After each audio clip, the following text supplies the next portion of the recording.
성년이 되어서 예수님을 믿게 되면요, 이 새로운 그 느낌이 있습니다. 그 뭐냐면요, 세상이 아름답게 보입니다.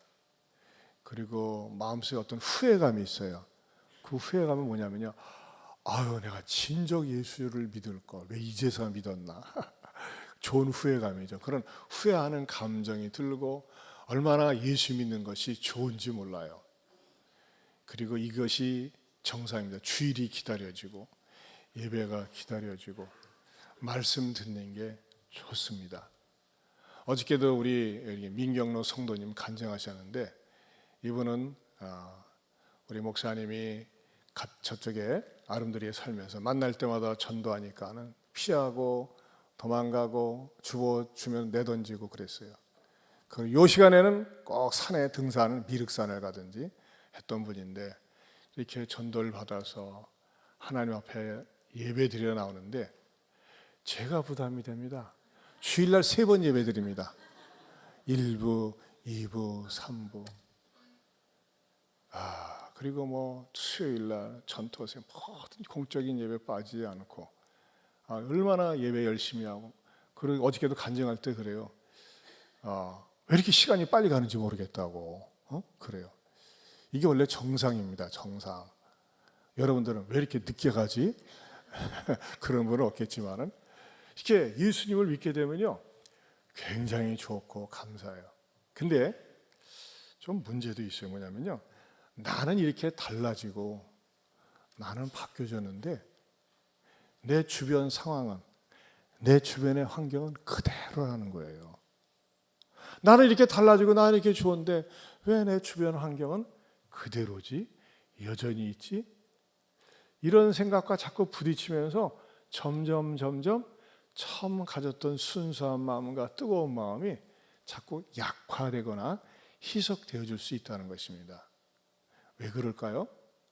그분이 이제 신앙의 눈은 떴지만 아직 세상이 어떤 곳인지 몰라서 그렇습니다. 근데 우리 주님은 이것을 아시고요, 세상은 어떤 곳과 같은 것이냐라고 말씀하셨냐면, 이리가 득실거리는 세상이다라고 말씀하셨어요. 오늘 설교 제목이 뭡니까? 이리 같은 세상에서의 지혜입니다. 우리는 양이라고 말씀하셨어요. 근데 예수님이 뭐라고 하셨어요? 16절을 다시 보면요, 보라, 내가 너희를 보냄이 양을 이리 가운데로 보낸가 같도다. 이리가 득실거리는 세상이에요. 그런데 어떻게 살아야 된다고요? 그러므로 너희는 뱀같이 지혜롭고 비둘기같이 순결하라 그랬어요.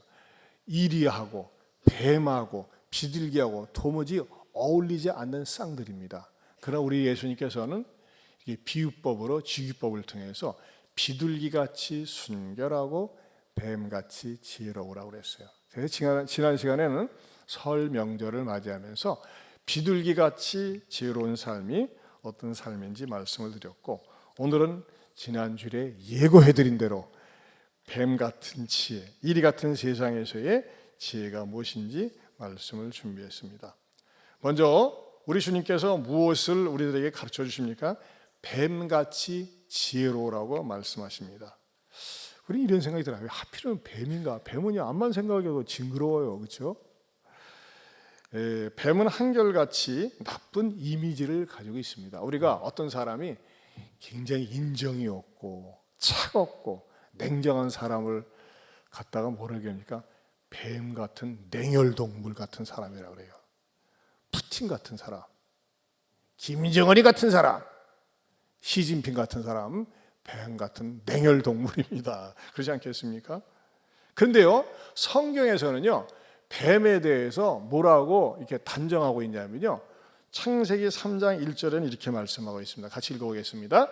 그런데 뱀은 여호와 하나님이 지으신 들짐승 중에 가장 간교하니라. 네, 뱀은 가장 간교하다고 성경에서는 이렇게 단정하고 있습니다. 한마디로 얘기하면 뱀에 대해서 부정적인 의미로 가르쳐주고 있다고 하는 것입니다. 그런데 이런 부정적인 의미를 담고 있는 뱀에 대해서 우리 예수님은 긍정적인 면을 찾으신다는 겁니다.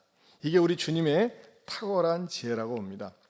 사람들은 모두가, 저도 그렇고 여러분도 그렇고, 뱀의 부정적인 속성만을 우리는 봅니다.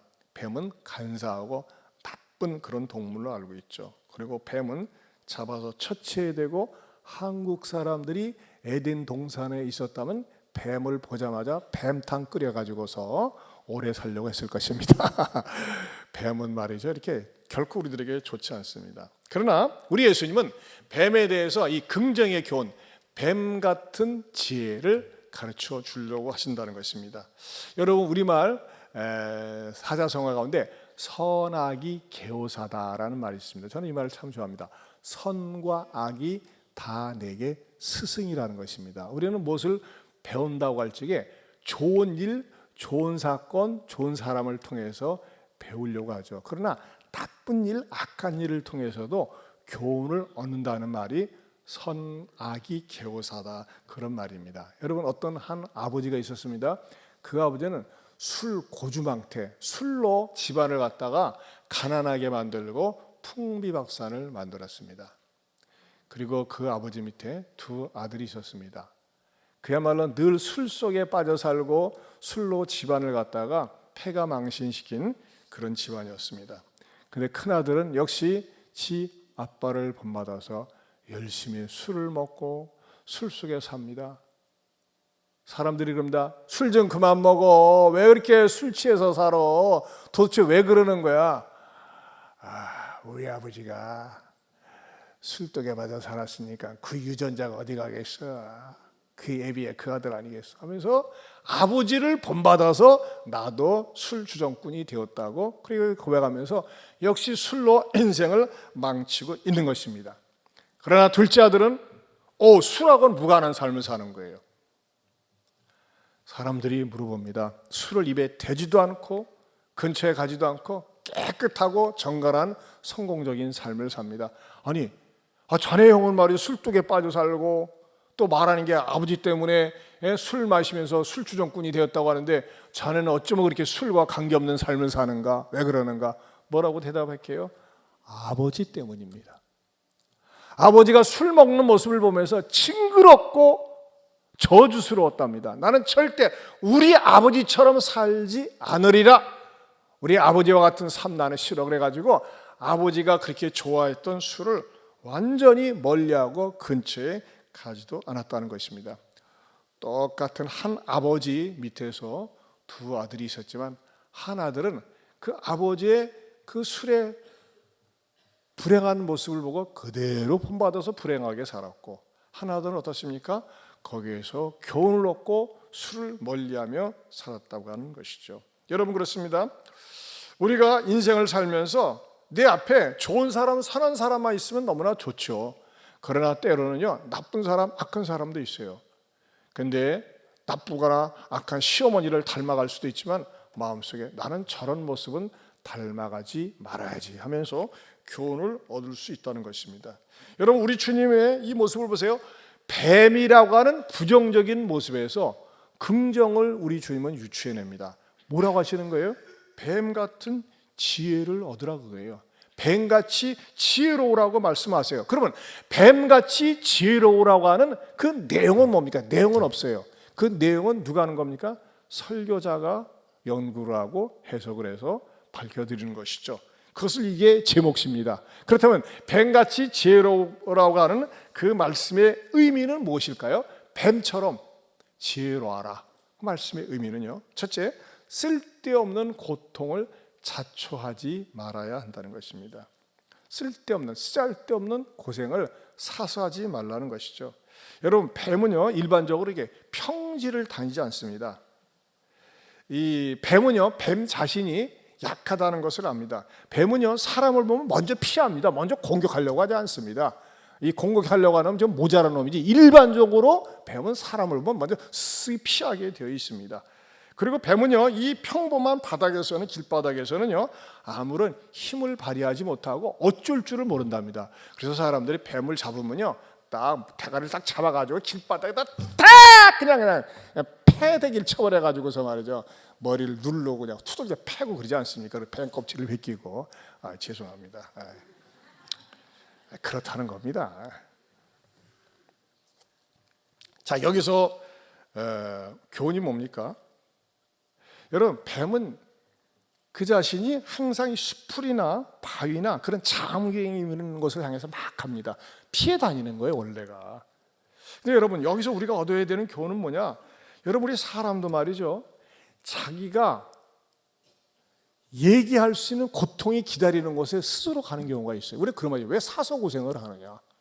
근데 사서 본인만 고생하는 걸 모르는데 자기 자신과 가족과 공동체에 고통을 줄 수도 있다는 것입니다. 여러분, 이것은 지혜롭지 못한 것이라고 성경은 가르쳐주고 있습니다. 고통을 피할 수 있는데 의미 없는 고통, 가치 없는 고통은 사서 하지 말라는 것입니다. 이것을 우리 주님께서 가르쳐 주셨습니다. 마태복음 10장 23절 말씀 같이 보겠습니다. 같이 봅니다. 이 동네에서 너희를 박해하거든 저 동네로 피하라. 내가 진실로 너희에게 이르노니 이스라엘의 모든 동네를 다 다니지 못하여서 인자가 오리라. 박해를 예상하고 있어요. 물론 어떤 믿음 좋은 사람은 난 박해를 맞이해서 순교를 맞이할 겨, 그런 사람도 있지만 일부러 그렇게 박해를 맞으려고 하지 말고 피할 수 있을 때는 피하라는 것입니다. 여러분, 이것은요, 우리 예수님도 그러셨어요. 유대인들하고 한참 논쟁을 벌일 때 유대인들이 열불이 나가지고 이놈의 자식 하면서 말이에요, 돌멩이를 들어서 예수님을 찍어서 죽이려고 그랬어요. 그때 예수님이 깔라면 깔아, 난 돌이 나한테 튄다, 내가 하나님의 아들이야, 그러지 않으셨다니까요.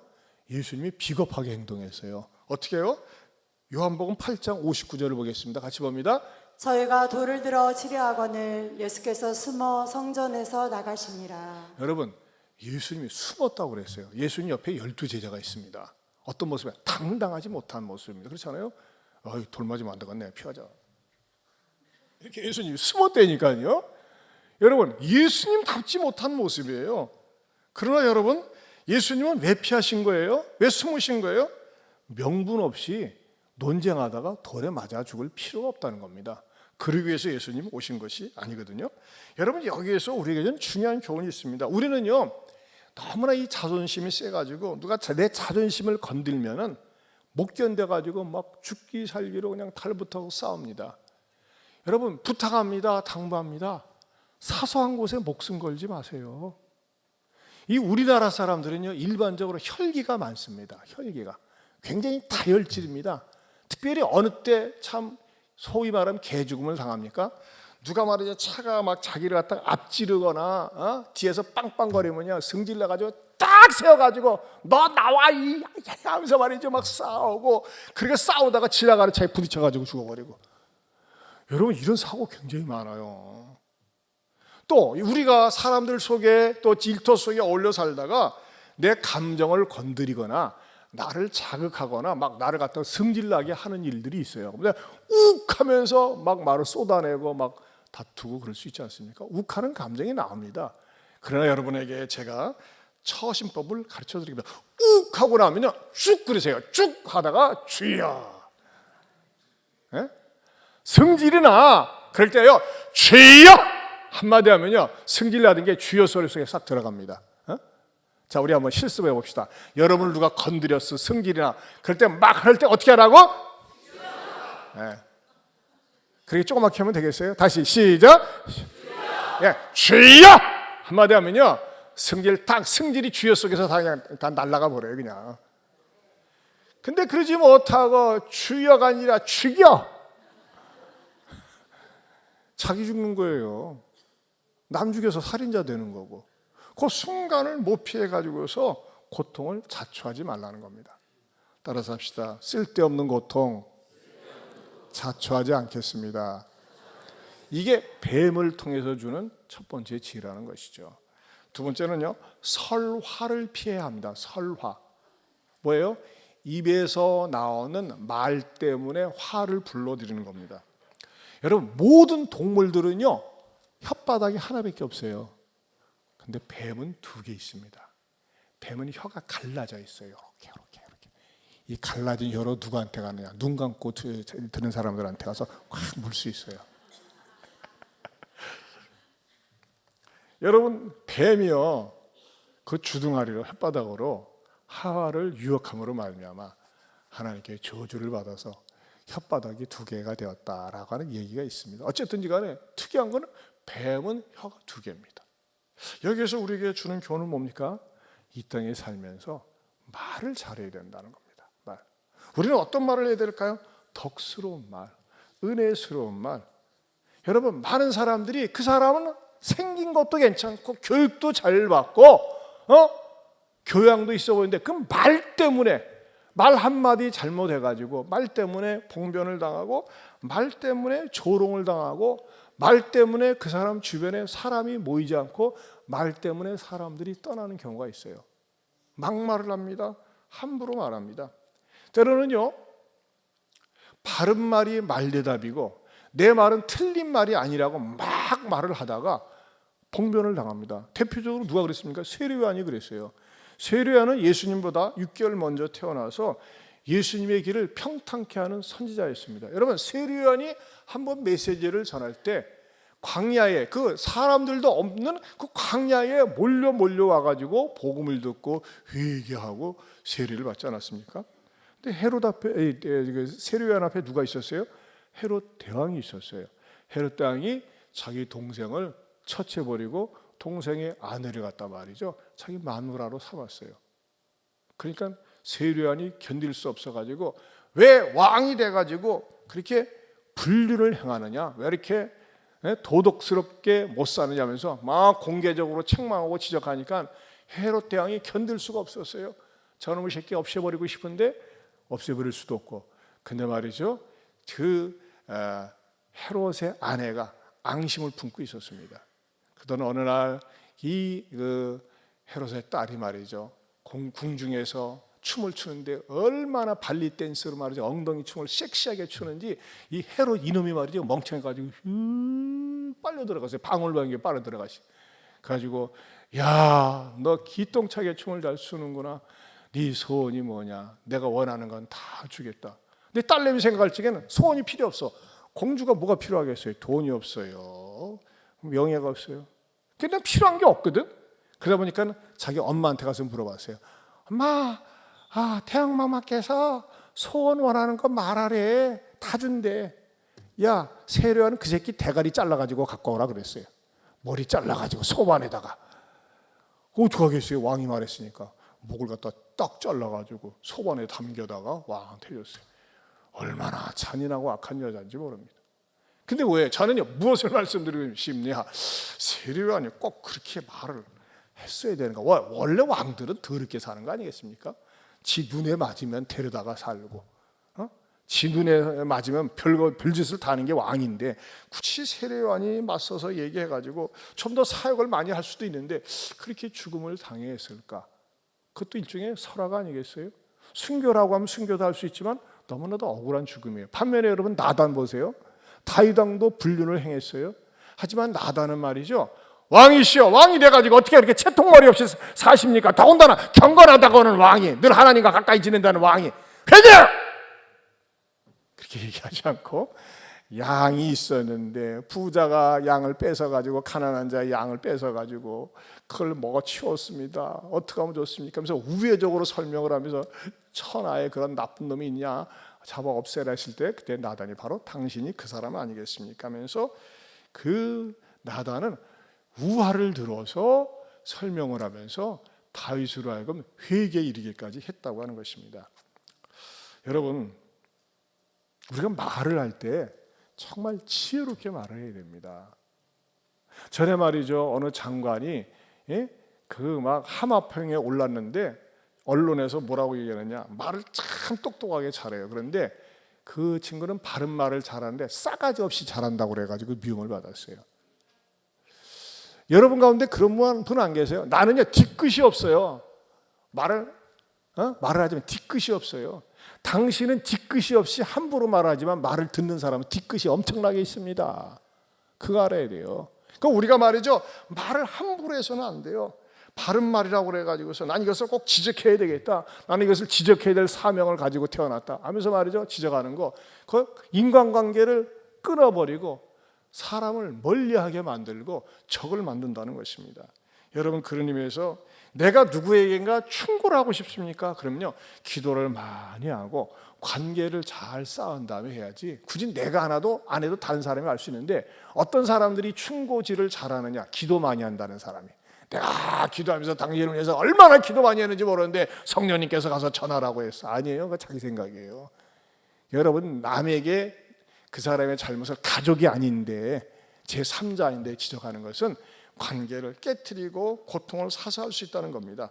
그래서 잠언 12장 15절에 이렇게 말씀하고 있습니다. 같이 보겠습니다. 미련한 자는 자기 행위를 바른 줄로 여기나 지혜로운 자는 권고를 듣느니라. 미련한 사람은요, 내가 한 게 항상 옳다고 생각을 해요. 그렇죠? 그러나 지혜로운 자는 권고를 듣습니다. 공동 번역에는 이렇게 말씀하고 있습니다. 같이 보겠습니다. 어리석은 사람은 제 잘난 멋에 살고 슬기로운 사람은 충고를 받아들인다. 네, 어리석은 사람은 지잘난 맛에 살아요. 그러나 슬기로운 사람은 충고를 받아들입니다. 이 나이를 먹을수록 문제는 뭡니까? 낱말을 안 들으려고 그래요. 저한테도 그런 기질이 있는 것 같아요. 아, 좀 그만해, 조용히 해 소리 잘하는데 또 막상 듣고 나면 맞을 때가 많이 있어요. 여러분 주변에서 가족들이 부모가 자녀에게 또는 부부끼리 또는 자녀가 부모에게 여러분들에게 무엇에 대해서 지적하고 가르쳐줄 때 신중하게 받아들이고 또 그것을 수용할 때 여러분들 자신에게 행복이 되는 줄로 믿습니다. 세 번째는요, 소리가 없다는 것입니다. 여러분, 뱀은 돌아다닐 때 소리가 없어요. 씩 다닙니다. 그렇죠? 소리가 없어요. 씩 다녀요. 특별히 좋은 사람들 중심으로 해서 막 이렇게 다닙니다. 여기에서 우리에게 주는 교훈은 뭘까요? 뱀은 다니면서도 흔적이 없어요. 여러분, 우리가 교회에서 봉사하고 일하고 수고하면서 자꾸 소리를 내. 아, 누구는 왜 봉사 안 해? 누구는 왜 예배 안 해? 하면서 말에 자꾸 원망하고 불평하면요, 그것이 분위기를 깨트린다고 하는 것입니다. 열심히 봉사하는데 입술로 공치사를 한다. 그것이 화근이 될 수 있다는 거예요. 여러분, 예수 믿는다고 말만 하고 소리만 낼 때는요, 또 성실하지 않을 때 미움의 대상이 됩니다. 직장에서도 일터에서도 마찬가지예요. 말만 많이 하고 행함이 없을 때는 저거 잘라야 되겠는데 하면서 말이죠, 그 오너한테 잘리는 대상의 퇴출감 1호가 된다는 것입니다. 여러분, 우리가 무슨 일을 할 때, 모든 일을 할 때 어떻게 될까요? 빌립보서 2장 14절에 이렇게 말씀하고 있습니다. 우리 같이 읽어보겠습니다. 모든 일을 원망과 시비가 없이 하라. 네, 일을 하면서 원망과 시비가 없이 해야 됩니다. 교회 일도 마찬가지입니다. 원망하지 말고 시비 걸지 말고 일을 해야 됩니다. 어떤 분들은 그래요. 아, 난 일을 하면요, 자꾸 들어가서 시험 들으니까요, 차라리 일을 안 할래요. 그럼 비겁한 거죠. 일을 하면서도 우리는 어떻게 해야 됩니까? 은혜스러운 말을 하고 덕스러운 말을 하고 상대방에게 힘을 북돋아 주는 말을 해야 된다는 것입니다. 예배 마치고 갤러리에 들어오면요, 3, 4, 5 앉아서 성도들이 대화 나누고 교제 나누는 걸 보면요, 천사들이 모인 현장이 바로 그것이더라고요. 서로 사랑하고 축복해주고 격려해주는 모습, 이게 얼마나 아름다운 모습인지 몰라요. 여러분들이 우리가 모임 속에서 축복하고 격려하고 사랑하는 말을 할지언정 시비 거는 말, 원망의 말 하지 마시기를 축원합니다. 네 번째는요, 뱀의 경제성을 배워야 한다는 것입니다. 여러분, 뱀은요, 의외로 경제적인 동물입니다. 뱀은 사시사철 먹지 않습니다. 모든 동물들은요, 사시사철 먹어요. 아세요? 뱀은요, 봄부터 가을까지 부지런히 먹습니다. 그리고 뱀은 동면에 들어갑니다. 겨울 수개월 동안. 그러면요, 여러분 3, 4개월 동안 동면에 들어갈 때 어떻게 삽니까? 봄부터 가을까지 먹어치운 것을 가지고 몸속에 저장해 놓고 그 영양분을 몸에서 자급자족을 하는 거예요. 과욕을 부리지 않습니다. 뱀은 수입과 지출에 있어서 정확한 동물이라고 하는 것입니다. 수입과 지혜에 지출이 있다는 것이죠. 여러분, 이것은요, 우리 그리스도인들이 배워야 할 지혜라고 생각을 합니다. 밥맛이 없다고 해서 너무 먹지 않거나 다이어트 한다고 너무 굶어서 쓰러져 지쳐서 넘어지는 것, 이것은 균형 잡힌 삶이 아닙니다. 특별히 여러분들에게 말씀드리고 싶습니다. 여러분들이 빚이 많습니까? 그럼 여러분의 삶을 점검해 보세요. 빚지고 사는 거 결코 바람직한 거 아닙니다. 여러분, 빚이 많이 있다 그러면요, 일단 줄일 걸 찾아야 돼요. 카드 없애버리세요. 카드. 승용차 없애버리세요. 심지어는요, 어떤 분은 과감하게 스마트폰, 요즘 스마트폰 없으면 못 살잖아요. 스마트폰도 없애고 과감하게 결단하고 사는 그런 분들도 있더라고요. 근데 그런 분들은 빨리 일어섭니다. 어떤 사람은요, 그래도 사람이 체면이 있지 하면서 허장성세라면서 말이죠, 쓸 거 다 쓰고 이 카드 긋고 저 카드 긋고 말이죠, 마이너스 통장 쓰면서 사는 사람이 있어요. 여러분, 이것은 올바른 그리스도인의 삶의 자세가 아닙니다. 예, 우리 익산에 어느 동에 보면요, 어렵게 사는 분들이 모여서 사는 아파트가 있어요. 근데 그 아파트에 가보면요, 그렇게 승용차들이 많이 있더라고요. 또 최근에 어느 아파트를 새롭게 졌는데 제가 이 보고서를 보고 깜짝 놀랐어요. 그 아파트 고민이 뭐냐면요, 보통 아파트에서는 이렇게 실내에서 아파트 거실이나 계단에서 담배를 피면 뭐라고 써붙여요. 제발 담배 좀 실내에서 피우지 마세요. 이렇게 하면서 이렇게 부탁을 하는데, 그 아파트에는요, 제발 계단에서 똥 좀 싸지 마세요. 이렇게 붙어있대. 이야, 계단에서 똥을 싼대.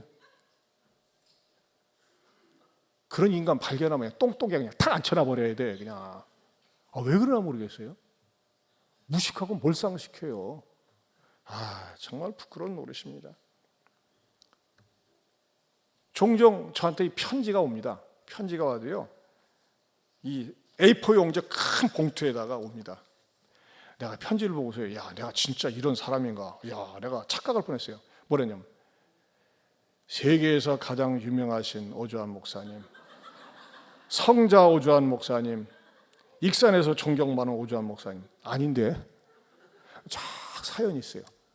그리고 끝에다가 30만 원만 입금 부탁합니다. 제가 좀 어렵습니다. 여러분, 처음에 만나지도 않았는데 거창하게 나가는 사람 반드시 돈이 관계되어 있어요. 또 보면요, 이 내용이 정말, 그것을 읽으면요, 도와주지 않으면 안 되고, 도와주지 않으면 양심의 가책을 받도록 글을 씁니다. 작품 수준입니다. 작품 수준. 저는 어떻게 생겼습니까? 순진하게 생겼잖아요. 그러니까 또 보내요. 이 30만 원을 보내면 올겨울을 보낼 수 있을 것 같습니다. 딱 보내. 잊어버렸는데 또 왔어.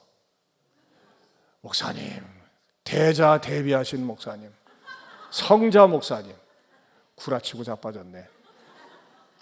그래서 이번만 도와주시면 되겠습니다. 근데 제가요, 성령님께서 그 순간에 뱀 같은 지혜를 주시더라고. 근데 그런 편지를 많이 받았거든요.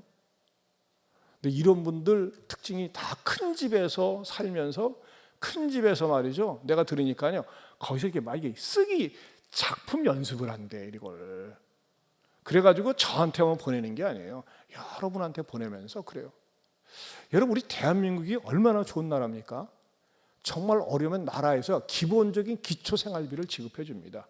술 먹고 못된 짓 하니까 쓸 일이 없는 거지, 근검절약하면 얼마든지 살 수가 있는 거예요. 그런데 그러지 않고 이렇게 말이죠, 편지를 보내면서 동정을 유발해 가지고서 살려고 하는 거, 얼마나 삶의 자세가 잘못됐습니까? 지난번에도 또 왔어. 그래서 제가 어떻게 하겠어요?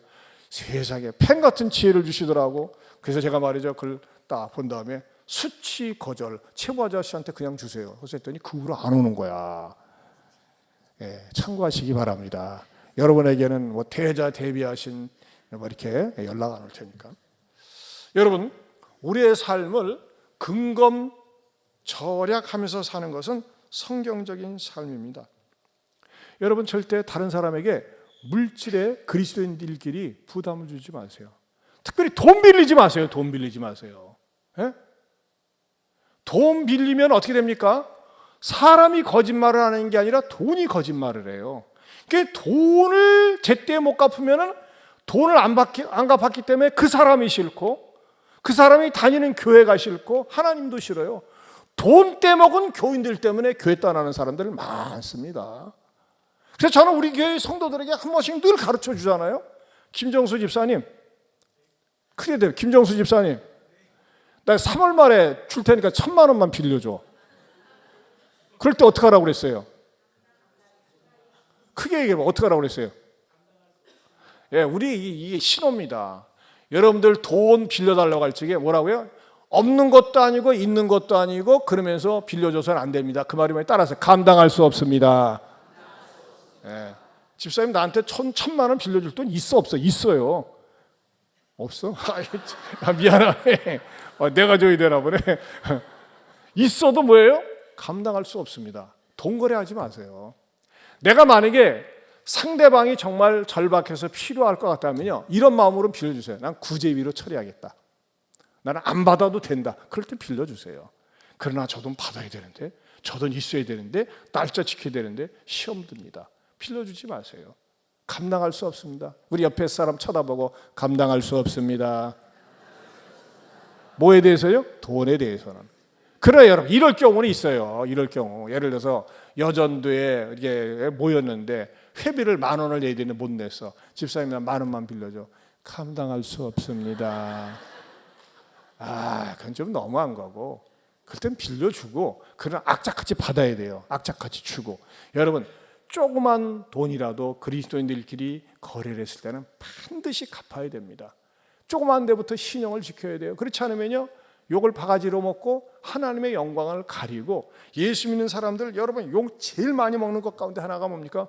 돈 떼먹었다 소리예요. 이거는 부끄러운 것입니다.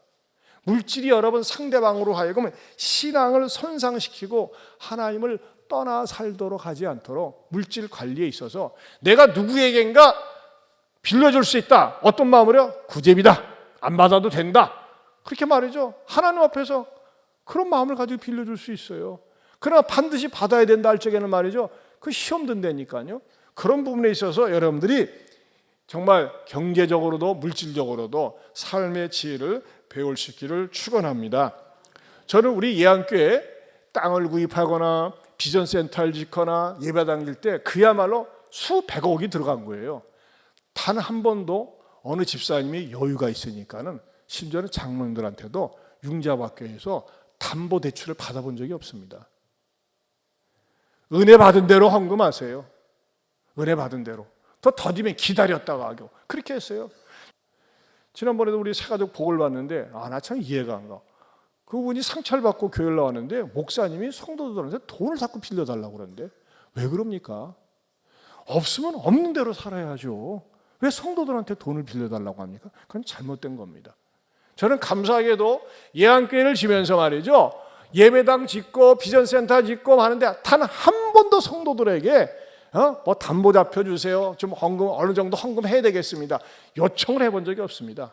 항상 하나님께서 은혜 주시는 대로, 감동되는 대로. 그래서 저희는 예배당 이렇게 큰 대지 한 4,300평의 비전센터 예배당 집에서 이것을 짓는 과정 한 사람도 이것 때문에 시험에 든 사람이 없어요.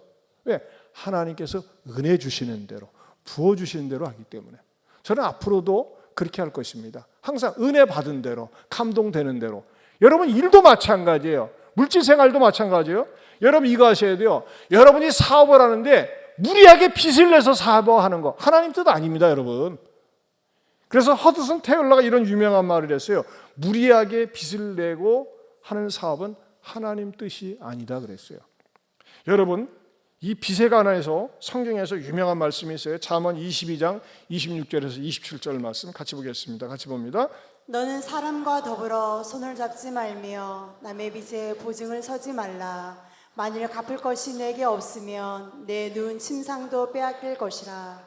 내가 어찌 그리하겠느냐. 여러분 보증 쓰지 마세요. 우리 집안은요 보증 쓰다 망한 집안이에요. 제가 어려서 상처가, 우리 아버지가 돈 잔뜩 벌고 모은 거 뭐 이자 많이 준다고 하니까는 그 왕서방한테 빌려줬대. 근데 말이죠, 제가 어려서 어떤 추억이 있냐면은 돈을 안 주니까 나를 데리고 그 집에 가서 자더라고. 그냥 자살했어요. 그분 쫄딱 망한 거지 뭐. 그래서 우리 집안은요 대대로 절대 보증 쓰지 않는다. 보증 쓰지 않는 게 성경적이에요. 여러분 보증 쓰다가 어떻게 됩니까? 자기 가족 다른 사람을 다 고통을 주는 거예요. 여러분 이 성경의 이 탁월한 인사이트를 보세요. 만일 갚을 것이 없으면 내 눈 뭐예요? 침상도 빼앗길 것이야. 그 부분을 다시 한번 띄워주실래요, 집사님? 만일 갚을 것이 내게 없으면 내 눈, 아니 집사님 방금 읽은 거 너무나 앞서갔네. 내 눈 침상도 빼앗길 것이라. 여러분 얼마나 잔인합니까? 잠자고 있는 침상도 빼앗긴다는 거예요. 이건 무슨 말입니까? 차업 들어와가지고 손을 못 댄다는 거예요. 차업. 여러분 차업 들어온 내 집안에 있는 물품 가운데 돈 값어치 나가는 거 차업 들어오면 못 써요. 이게 2700년 전에 예언한 말씀이에요. 그만큼 보증을 서서 사업하지 말라는 겁니다. 여러분 사업을 해도요, 여러분이 계산이 되잖아요. 내가 이 대출을 받아가지고 사업하는데 내가 갚을 수 있는 역량이 되겠다, 갚을 수 있는 힘이 되겠다, 그 정도 선에서 해야지. 자기 자본금과 부채 비율을 생각을 해야지. 그걸 생각하지 않고 잘 될 거야, 막 엄청나게 기회가 돼갈 가면서 말이에요, 빚을 엄청나게 얻어서 하는 거, 여러분 고생이 기다리고 있습니다. 이것은 성경적인 비즈니스 마인드가 아니라는 것입니다. 저는 이왕이면 여러분들이 뱀 같은 지혜를 가지고 여러분의 사업도 가정도 경영할 수 있는 그런 은혜를 주님께서 주시고 깨닫게 해주시기를 축원합니다. 빚이 많이 있습니까? 빚부터 갚으세요. 그리고 빚을 갚기 위해서는요, 근검절약하고, 내가 말이죠, 쓸데없이 나갈 수 있는 돈, 새끼 밥 먹는 거 외에는 말이죠, 다른 거 뭐 승용차 정리하고 카드 정리해버리고, 카드가 없으면 돈을 쓸 일이 없어요. 그래서 어떻게든지 빚을 갚으려고 하면요, 그러니까 지금은요 일이 많아요. 일이 없지가 않아요. 옛날에 우리 젊은 시절에 80년대 일이 없었어요. 여러분 역전화 역 앞에 가보면 지게꾼이 많이 있었어요. 집 날라주고 돈 받는 거예요. 요즘 그런 거 직업 자체가 없잖아요. 오히려 사람이 없어요. 마음만 먹으면 무슨 일이든지 할 수가 있어요. 얼마든지 쉽게 빚을 갚을 수 있는데 게으르고 나태하고 남 등쳐먹으려고 하고 편하게 지내려고 하니까는 그게 습관이 됩니다. 버릇이 됩니다. 그러면서 말이죠, 망하게 되는 겁니다. 남에게 등쳐먹고 사기쳐먹으면서 말이죠, 돈 버는 거 오래 못 갑니다. 그런 의미에서 경제적으로도 여러분들이 지혜로울 수 있기를 축원합니다. 여러분 이런 경제적인 것도 설교 시간에 누구나 할 수 있습니까? 네, 누구나 할 수 있습니다. 다섯 번째로는 우선순위의 지혜를 배워야 됩니다. 뱀은 재밌는 건요, 누가 이렇게 사람을 만나서 공격해 들어오지 않습니까? 그러면 빨리 도망치면서 말이죠, 대가리부터 숨깁니다. 꼬리는 보이는 채. 그러면 사람들이 꼬리를 탁 쥐고 중간을 자르지 않습니까? 그래도 대가리가 숨습니다. 모르시는 분은 어쩔 수 없는데 그렇게 합니다. 지 몸을 보호하는데 머리를 숨는 거예요.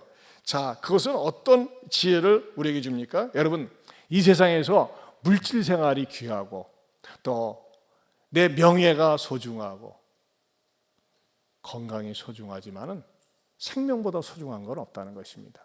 여러분, 생명을 다치면서까지, 생명을 잃으면서까지 목숨 걸지 말라는 것이죠. 아까도 말씀드렸지만 사소한 것에 제발 목숨 걸지 마세요. 사소한 것 때문에 혈기 부리면서 인생을 병들게 하지 마세요. 여러분, 우리는 이 땅에 살면서 목숨, 생명을 가장 귀한 가치로 여깁니다. 하지만 여러분 아세요? 이거보다 더 귀한 가치가 있는 것이 있습니다. 그게 뭘까요? 마태복음 10장 28절입니다. 같이 읽어보겠습니다. 같이 봅니다. 몸은 죽여도 영혼은 능히 죽이지 못하는 자들을 두려워하지 말고 오직 몸과 영혼을 능히 지옥에 멸하실 수 있는 이를 두려워하라. 많은 사람들이 웃기게 삽니다. 여러분 흔히 하는 말로 영끌을 모아서 투자한다. 왜 영혼을 모아서 투자를 합니까? 인생 베리는 거예요. 여러분 이거 아셔야 돼요. 몸은 죽여도 영혼은 능히 죽이지 못하는 자들을 두려워하지 말고. 이게 이 세상 권력, 이 세상 힘의 한계예요. 근데 뭐라고요? 오직 몸과 영혼을 능히 지옥에 멸하실 수 있는 이를 두려워하라. 그분이 누구예요? 우리 하나님이세요. 여러분, 하나님을 두려워하고 하나님을 경외하는 사람들은요, 내 영혼이 다치도록, 내 영혼이 병들기 위해서 물질을, 세상적인 것을, 인간적인 것을 거기에 투자하지 않는다는 것입니다. 사랑하는 성도 여러분, 여러분의 영혼이 건강하게 잘 유지, 보존되고 발전하기 위해서는 어떻게 될까요? 여러분, 예배 생활에 성공해야 됩니다. 예배 생활에 실패하면 신앙생활에 실패하고, 신앙생활에 실패하면 인생에 실패합니다. 예배가 왜 중요합니까? 예배 때마다 우리는 찬양을 통해서 하나님의 임재를 경험하고, 말씀을 통해서 내가 이 땅에 어떻게 그리스도인으로서 살아야 되는지 삶 속에 영적인 지혜를 준다는 것입니다.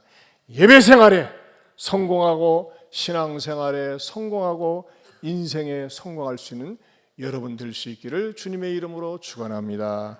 축원합니다. 하나님 아버지 감사합니다. 우리 주님께서는 하찮은 미물에 불과한 비둘기와 뱀을 통해서 비둘기같이 순결하라고 뱀처럼 지혜로우라고 가르쳐 주셨습니다. 우리들도 이 말씀을 쫓아서 이 땅에 살면서 비둘기처럼 순결하고 뱀처럼 지혜로운 삶을 사는 아름다운 그리스도인들, 성공적인 그리스도인들 다 되게 하여 주시옵소서. 예수님 이름으로 기도하옵나이다. 아멘. 우리 주신 말씀 생각하면서 찬송가 196장 부르겠습니다.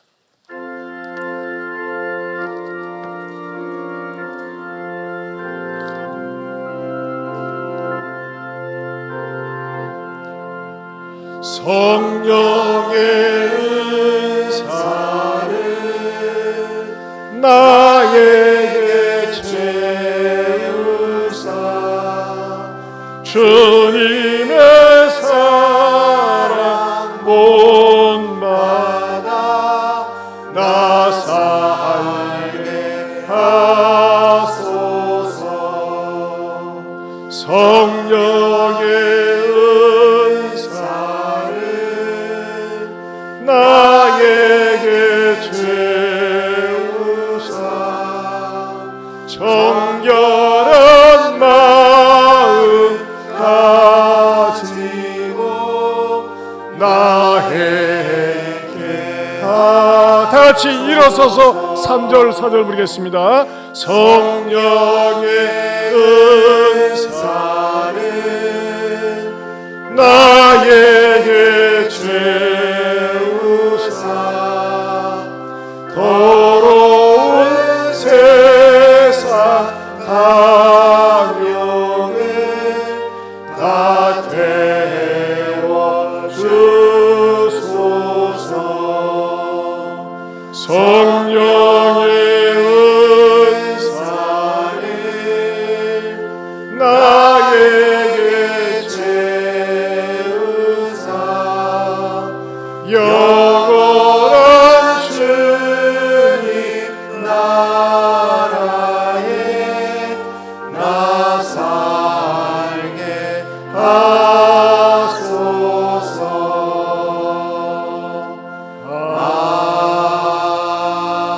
아멘. 여러분 주신 말씀 붙들고 기도하기 원합니다. 미련해서 좋은 거 없습니다. 여러분 자녀 손들을 위해서 기도하세요. 하나님 우리 아이들이 뱀같이 지혜롭고 비둘기같이 순결하게 살게 하여 주옵소서. 이리와 같은 세상 아닙니까? 언제 어디서 봉변을 당할는지 이리 같은 인물들한테 물어 뜯겨 피해를 당할는지 모르는 세상이에요. 그런데 우리 주님은 이미 아셨어요. 하나님 우리 아이들에게 우리 손주들에게 아내에게 남편에게 뱀같은 지혜 비둘기 같은 순결한 마음 또 새학기가 시작되었습니다. 하나님 지키시고 보호하시고 그러면서 이 땅에 살면서도 승리하며 살게 해달라고 우리 주신 말씀 붙들고 두 손 들고 주여 한번 부르고 기도합니다. 주여 하나님 아버지 감사합니다.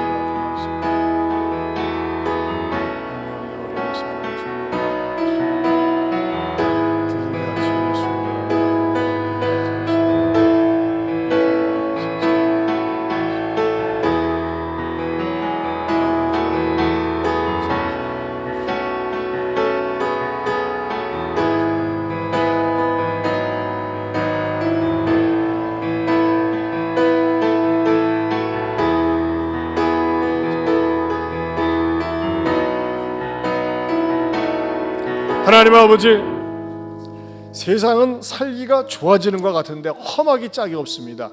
언제 어디서 무슨 일을 만나는지 모르는 일들이 기다리고 있습니다. 주님 이런 세상에서 우리 성도들이 뱀같은 지혜 비둘기 같은 순결한 모습으로 이 땅에서 승리하며 살게 하여 주시옵소서.